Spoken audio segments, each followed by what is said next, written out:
Hey guys, today we're building a Super Socket 7 retro gaming PC. We've got a test bench here. The power supply is from Corsair, a VS450. The motherboard is from Gigabyte. It's a GA5AX. This is one of the more sought after Super Socket 7 motherboards. The processor, we're going to go for the top CPU for Super Socket 7, the AMD K6-III Plus. This one is a 400 MHz version, but it's rated at only 1.6 volts and it overclocks really well. We're gonna clock it at 550 megahertz, and it does that at the stock 1.6 volts. It doesn't need any additional voltage. I'm not gonna worry with cooling paste today. We're just gonna quickly slap on the cooler. I've done that in the past. It works fine, doesn't have any issues. There you go, that's all. For the RAM, we have quite a few options. I've got a couple of sticks of RAM here. We could go with 128, 256, or even 512 of RAM. I'm gonna start with just 128, and we're gonna see how that goes. The idea is that I might do a couple of videos around this project, trying out different operating systems, different configurations of RAM, different video cards, and so on. Next up, we've got the graphics card. Now, a very popular choice is the 3DFX Voodoo 3 card. Basically, it's a PCI card on an AGP form factor. So we're avoiding a lot of the AGP issues that the Socket 7 platform is known for. But we're gonna do something different. The Voodoo 3 cards, they're getting they're getting rare and a little bit expensive. So people ask me, what else could we use? Well, we're going for a PCI card. This is a GeForce FX 5500. For some reason, people don't really like the FX series, but hopefully I can change that. The FX series is actually very good. It supports a lot of the legacy features and it avoids the AGP issues that a lot of these chipsets have. So we're just gonna go with the PCI graphics card. There we go, that's all done. We also need a sound card. We're gonna go with ISA. This is the Audition 32 Plus with the Yamaha chipset OPL3. So no MIDI this time. We're just gonna keep it simple. Good old OPL3 bliss, and it's a good sound card. It also works great under Windows. It's got a soft synth for MIDI, but the focus is really just to have a bit of sound in DOS, as well as Windows and good compatibility. Next up, we need an optical drive. This is just a standard DVD-ROM, so just good to go. Just plug in the power as well. And we need a Molex plug. Goes in there.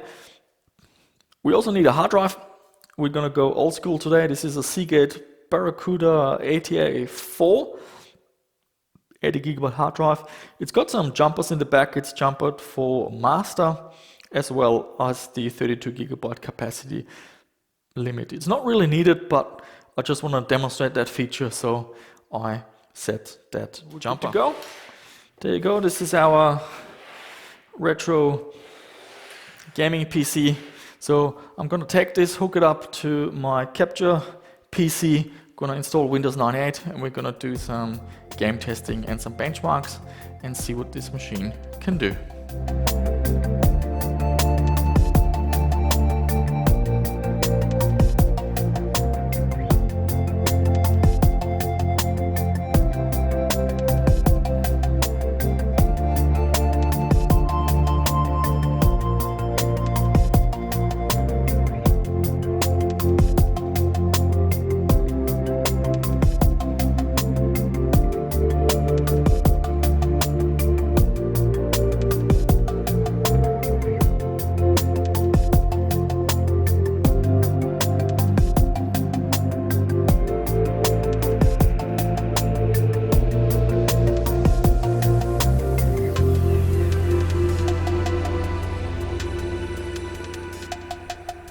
Okay, here we are on the desktop. Now I want to talk quickly about the unofficial service pack which I installed. I keep getting questions about this one. So briefly, you just run the executable, it unpacks itself, and then you're presented with a window of options. You select the core updates, after which the machine will do a reboot, and then I run the service pack again and I choose DirectX 9.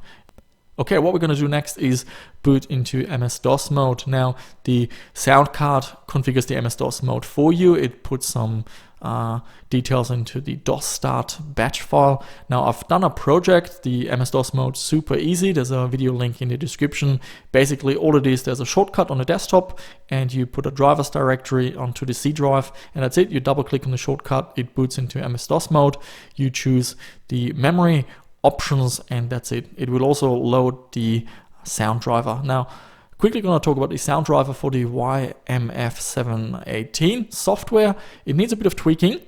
On the left side with the Sound Blaster mixer, make sure you set these SB to 1, FM and wave to max. Everything else can be muted unless you're using CD audio, then you want to leave the CD unmuted. On the right side, the Windows Sound System mixer, mute everything apart from the master volume, set that to max, and that's it. And also set the interrupt to 7 for maximum game compatibility.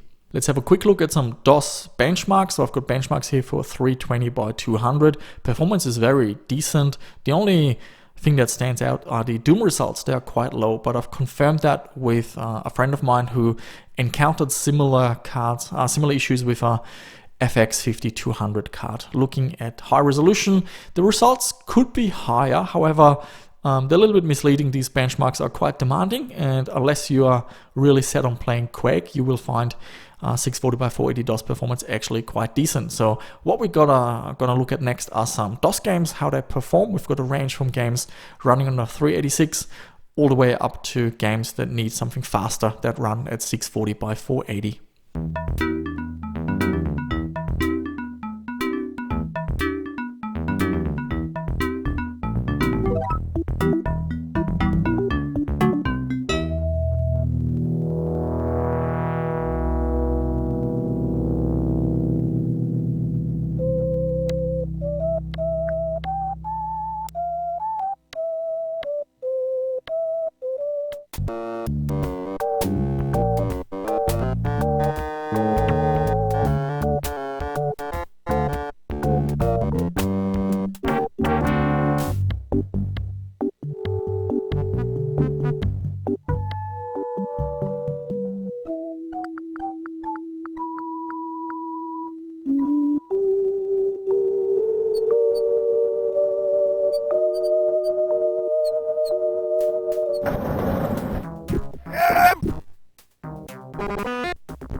So there you have it. DOS performance is quite decent. Now we're gonna turn our attention to Windows. Now, one minor issue with the FX 5500 are the video drivers. The card is quite new, and unfortunately, even the oldest driver is fairly new, too new for my liking.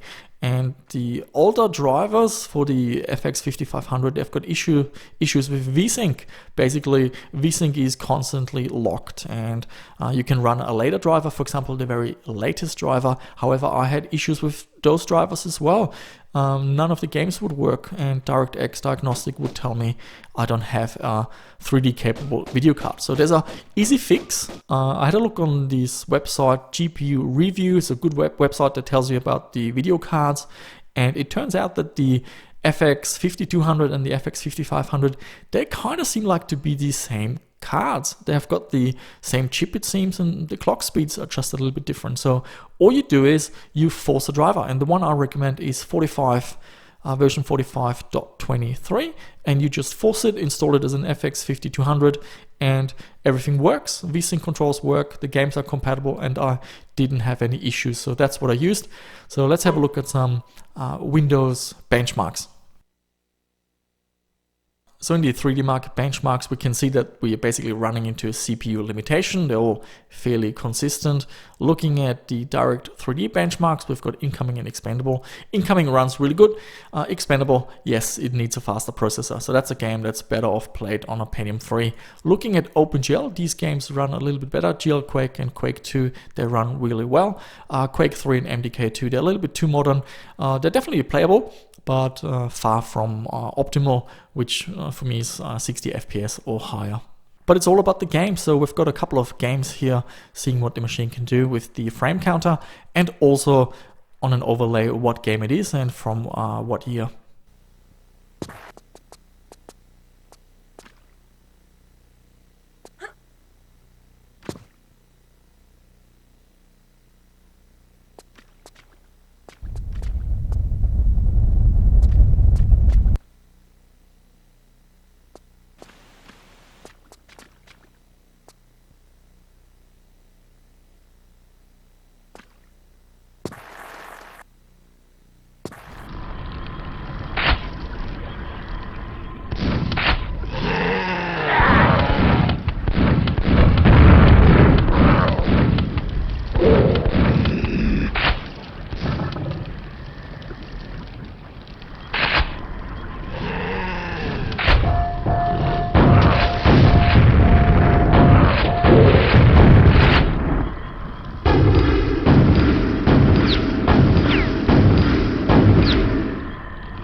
So all these games run fairly decent. Now the FX 5500 is quite a strong video card compared to the K6-III Plus processor, and you can use anti-aliasing or anisotropic filtering to make the games look nicer.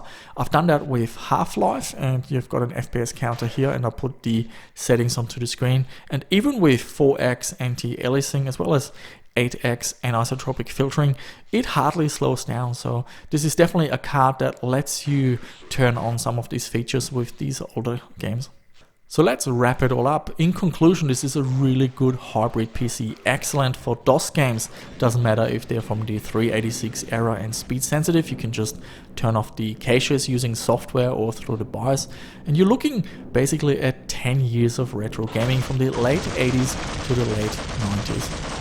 Highlight for me was definitely using the FX 5500, which is a PCI card, which avoids any of the AGP issues. And I must say, I haven't had a single crash, and I've actually never had that. Like usually with a Socket 7 build, when I use an AGP card, I usually get one crash or two or some other weird glitches, but this one was rock solid, and I kind of like to say that this was my most stable Super Socket 7 experience yet. So yeah, take note of the card, FX 5500.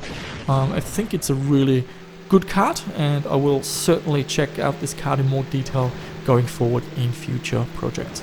Unfortunately, you have to force the video driver version 45.23, but I didn't encounter any issues, but still more testing needs to be done to really see if that is a practical solution. Sound is fantastic. I really love that Audition 32 Plus with the Yamaha YMF718 chip. Basically, it's a really clean sounding card, great software under Windows and DOS. Needs a bit of tweaking for the DOS mixer, but once you've set that up correctly, it's a beautiful card with an authentic Yamaha Opel 3 sound, and you can improve the sound experience by putting on a wavetable board and other things like that. But even just out of the box, this is a fantastic card. So going forward, I want to spend some time with this build, checking out things like Windows Millennium and XP. I've never used these operating systems on a slower machine like a Super Socket 7 build. I also want to check out different RAM sizes. Yeah, what else can we look at? Maybe comparing it with a Voodoo 3. But yeah, if you've got any other ideas of what we could look at, let me know down below in the descriptions. And that's it for this video, guys. If you enjoyed the content and you want to see more like it, hey, why don't you subscribe if you haven't done so already? And otherwise, I shall see you soon with another video.